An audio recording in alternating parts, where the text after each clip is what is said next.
Alright, what's going on, guys? Trev back again, here to bring you another video. This one's going to be doing a video review for The Walking Dead Season 3, Episode 6. This episode is called Hounded. Sorry I'm a little bit late. Was working out. Check it, check it. Ah, you like it. It's good. Okay. Anyway, so it was a good episode. I really enjoyed it. A lot of cool things happened. I pretty much went how I predicted it would, for the most part. A couple surprising things. By the way, this will contain spoilers, so anybody that hasn't seen it yet, but there's not too much that there's no character deaths in it, so spoilers are kind of like half spoiler warning. So we get to see a lot of cool things that happen in this episode. Really cool stuff. One thing that really surprised me was that Rick, in this episode, we actually find out that the person that he's speaking to is just a hallucination. In the comic book series, they had that go on for a while. It was not just, like a one-issue type thing. Like, he had that phone, and he didn't realize for at least, I think it was a couple trade paperbacks or a bunch of issues, that there was nobody on the phone at all. And even afterwards, he takes the phone, he unhooks the cable, and he actually keeps it with him. He brings it with him around and uses it just because it is sort of like an enabler for him to hallucinate, to hear Lori and like the other people they said, Amy and Jim and whoever else is on there, which I thought was pretty interesting. I thought for a second they might go a different route and have actually somebody be on the line, but that wouldn't make sense. Plus it was staticky, you knew right away, so from the static and Herschel being there and him kind of picking it up and being like, thinking, Herschel probably understands because he lost his wife too. So I'm sure he sort of realizes that, Rick is just kind of losing it, and that's really all there is to that. So all those scenes were cool with the phone. I thought that was all pretty interesting. Andrew Lincoln's acting, as always, is really good. So that's that. Switching over to the whole, at the beginning, the whole Woodbury versus Michonne thing. Well, she's on the run. I loved every part of that. I thought that was super exciting. Every single little piece and part of it was a lot of fun. And at the beginning too, you could call me evil, but I was actually rooting for Merle. I was, to win. I was hoping he was going to win. Now, let me know, any of you guys who were actually like Michonne versus Merle, who were you going for? Because I think everyone's supposed to be going for Michonne, but I was like, get her, Merle. You got to do it, man. Come on. I don't know. I just think Merle's such a cool character, and Michael Rooker's so awesome that I was rooting for him. Really cool part when he kills the one guy with the what is it, Mexican last name or whatever it was, or Brazilian or Spanish or whatever that guy was. And I kind of saw that coming as it happened. When Merle started talking him into it, and then just all of a sudden pulls it and shoots him. So that was a really cool scene too. Michael Rooker's the man, obviously, no question about that. And then we have, or just before that, Michonne's scene where she leaves them a Walker mammogram. That was so cool. So she's got the arms that spell the G, and then I think it was body parts, more arms, I think, spelling the O, and then a back. And she actually sets it up for him right there. Man, I thought that was just that was so wicked and just dark and brutal. It kind of shows that Michonne has lost every ounce of her humanity. When we meet her in the series, she almost seems evil because she's so she has no humanity left in her. She's so inhumane in the way she acts and she responds to people. But the thing is she's actually not that evil. She just seems to be very good with her instincts and being able to tell who's good and who's bad. And with the Governor and Merle, obviously she's got their number from the get-go, from the start. So that's that. That whole scene was great, where she drops down from the trees and cuts up those guys. I was like, oh, awesome. That was sweet. And then really exciting. I had goosebumps when Merle was chasing her, and then she comes out with the sword, and he uses his thing, and then the knife, and throws it off. I was like, oh my gosh. And then the zombies all come in, and she ends up getting away, which I thought was good, because the thing about it is, you've got all this fighting and stuff going on. You're just worried that somebody's going to get killed, just like that. Merle did land a shot on her, I think, maybe grazed through her hip or something. But, you know, there is a major artery that goes through there, so if he was to hit that, she would die for sure. Obviously, she didn't because she was able to make it to the prison, so we know that she was okay, but it must have just grazed her or came through on the side or something. But either way, that added to the excitement, too, because you're like, oh, my God, he's got her now. Is he going to be able to track her down and everything? I thought he was actually going to go back, though. I didn't think Merle was going to continue to track her. I thought he was actually, after he killed that guy, he was just going to go back and we wouldn't see him again. So that's why it was really surprising when Michonne was watching Glenn and Maggie pull up, and then all of a sudden Merle just pops out. And I thought it was cool that, like I was talking about in my predictions, it'll be interesting to see if Merle and Glenn like recognize each other or know each other. We find out they do, but it's really interesting to me that Merle really doesn't give a shit. You know, like he's with Glenn's, you know, with his brother, and he was a part of that group at one time, but now he's like F you type thing. Like Merle he's not nice to them at all, because you think that, yes, Merle is loyal to the governor, but if he has the opportunity to meet Daryl, you know, he might want to go for that. Like he might even want to switch groups, you'd think. The fact that he used to be a part of that group to begin with and everything that's happened. But I guess it seems he's just, you know, been with the governor for so much longer and, you know, has presently been with them that, you know, he's going to take their side and he's going to capture them. But I thought that was kind of weird, too, that he would want to do that. You think he'd be a little nicer to him since he used to be a part of his group. But we know the way Governor and Merle and everybody, how they treat strangers. So obviously with that, you know, he's not going to just be very nice to them, even though they are with his brother. And that's that. So that was really exciting, too, when he jumped him and shot at the car and everything, and then gets Maggie and Glenn, ends up going back with him to Woodbury. Very cool, man. Very cool storytelling. I liked all of that.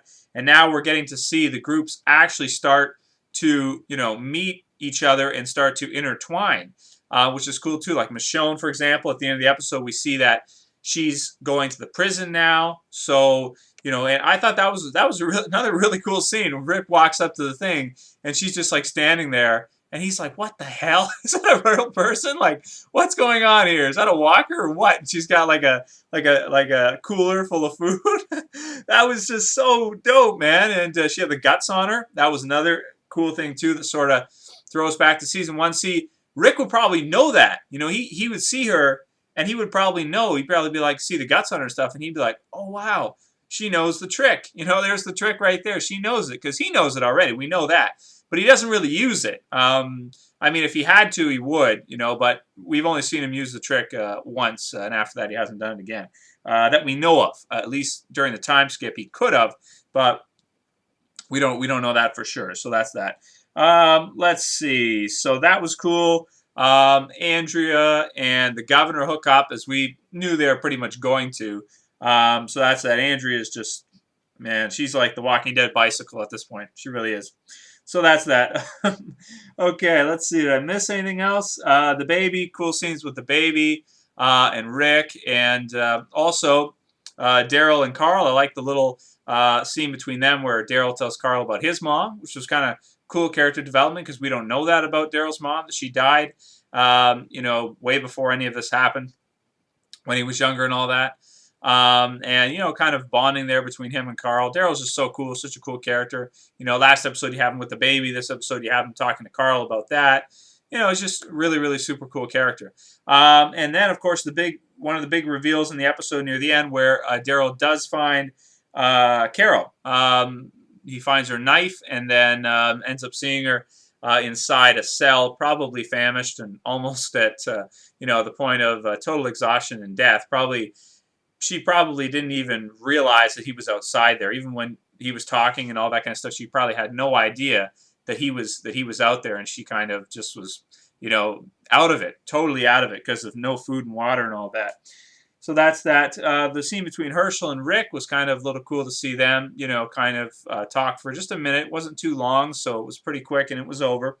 But I liked all the little scenes like that where you had characters talking with each other, except for Andrea and the governor. All the others I did like because we haven't really had a chance to see characters in Rick's group do that for a really long time. There's been so much action throughout all the recent episodes, they haven't actually had a chance to kind of relax and talk. So it was neat to see most of that. All right, let's see. Am I missing anything else? Merle lies to the governor about Michonne's head and sword.